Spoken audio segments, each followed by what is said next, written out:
Nitaigaur kitchen থেকে সবাইকে স্বাগতম। আপনারা কেমন আছেন? আশা করি ভগবানের কৃপায় ভালো আছেন। এই যে দেখতে পাচ্ছেন, এটা কচু, শুলা কচু, অনেকেই চিনতে পারেন। এই কচু দিয়ে আজকে দারুণ স্বাদের একটা সবজি বানাবো। এই যে কচুটাকে আমি এরকম করে লম্বা লম্বা করে বানিয়ে নিচ্ছি। এই কচুটা দিয়ে স্পিন করেও সবজি করি, আবার এরকম ভাবেও করি। এটা বেশি খুব ভালো লাগে, যেহেতু স্প্রিংটা একটু বেশি করে একটু তেলে ভেজে তারপর করতে হবে।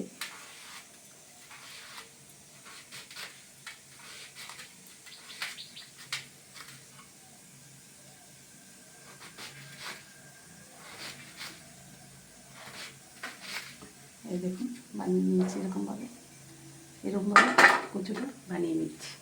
দেখুন কচুটা বানিয়ে নিয়েছি। আর এখানে আমি একটু ঝিঙেও দিচ্ছি। ঝিঙেটা দিলেও একটু ভালো লাগে। আর আপনারা চাইলে বেগুন থাকলে বেগুন এটার মধ্যে দিতে পারবেন, বেগুনটাও খুব ভালো লাগবে। আমি ঝিঙেটা দিয়ে দিচ্ছি, একটু আলু দিয়ে দেবো,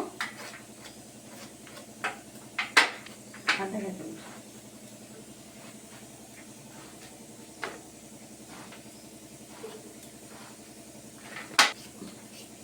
এই যে একটা আলু দিয়ে দিচ্ছি।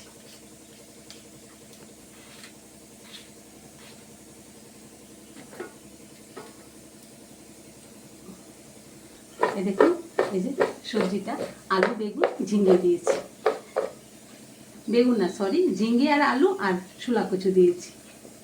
দিয়ে আমি সবজি দেখুন, এই যে সবজিটা আমি ভালো করে পরিষ্কার করে ধুয়ে একটু ঝুড়িতে জলটা জড়িয়ে নিয়েছি। এখন একটা কড়াতে তেল বসিয়ে দিয়েছি। এখানে দিয়ে দিচ্ছি কাঁচা লঙ্কা।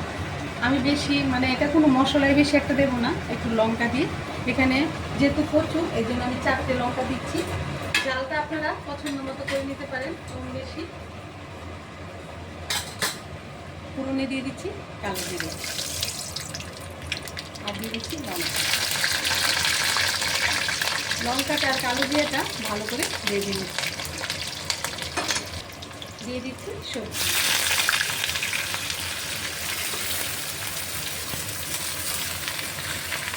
এখানে দিয়ে দিচ্ছি স্বাদ মতো লবণ, পরিমাণ মতো হলুদ গুঁড়ো। এবার ভালোভাবে মিশিয়ে নিচ্ছি সবজিটাকে। দিয়ে আমি একটু লো ফ্লেমে একটু ঢাকা দেবো, যাতে করে কচুটা সিদ্ধ হয়ে যায়। ঢাকনাটা তুলে দিচ্ছি। এই যে সবজিটা কত মজে গেছে। এই যে ঝিঙে থেকে একটু জলও বেরিয়েছে। এই যে আলুও সিদ্ধ হয়ে গেছে, কচুটাও সুন্দর সিদ্ধ হয়ে গেছে। এই যে এখন এখানে দিয়ে দিচ্ছি 1 চামচ ধনের গুঁড়ো।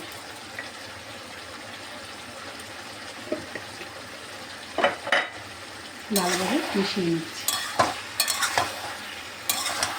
আর একটু ভাজা ভাজা করে নেব, যাতে করে জলটাও শুকিয়ে যায়, সবজিটা একটু ভাজা ভাজা হয়।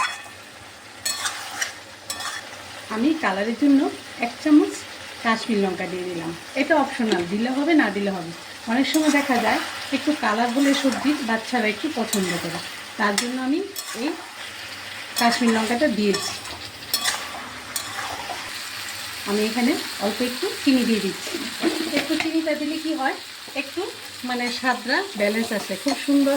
এই যে কচু ঝিঙে এর মধ্যে একটু চিনি চলেছে, চিনিটা দিয়েও আমি ভালোভাবে ভাজা ভাজা করে নিচ্ছি। দেখুন আস্তে আস্তে এই যে তেল বেরোচ্ছে।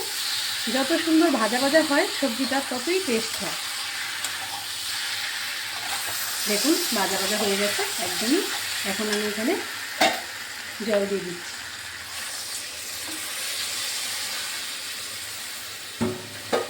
এই শুলা কচুর এই তরকারিটা স্পিন না করে অনেকেই স্পিন করতে পারি না আমরা, তখন আমরা এরকমভাবে কচুটাকে এরকমভাবে রান্না করতে পারি। আর এর মধ্যে না টমেটো, না আদা বাটা, জিরে বাটা, কোনো কিছুই না, একদম হালকা মশলা দিয়ে এই সবজিটা। প্রথমে আমি একটু লবণ দিয়েছিলাম, যেহেতু জুস দিয়েছি আর একটু লবণ লাগবে, দিয়ে দিলাম। এবার ভালোভাবে ফুটিয়ে নিচ্ছি।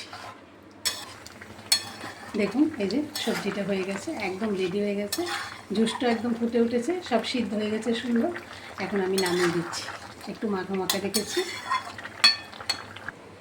এই যে রেডি হয়ে গেল শোলা কচুর সবজি। এরকমভাবে আপনারা বানিয়ে ভগবানকে ভোগ লাগিয়ে গরম রাইসের সাথে প্রসাদ পেয়ে দেখবেন, অপূর্ব লাগে, খুব সুন্দর হয় এটা। আর চাইলে লঙ্কার মানে কাশ্মীর লঙ্কাটা আপনারা নাও দিতে পারেন, যদি চান একটু গ্রিন গ্রিন রাখতে তাও রাখতে পারেন। তাহলে আজকের ভিডিও এখানে শেষ। সবাই ভালো থাকবেন, সুস্থ থাকবেন, আবার দেখা হচ্ছে পরের ভিডিওতে। হরে কৃষ্ণা।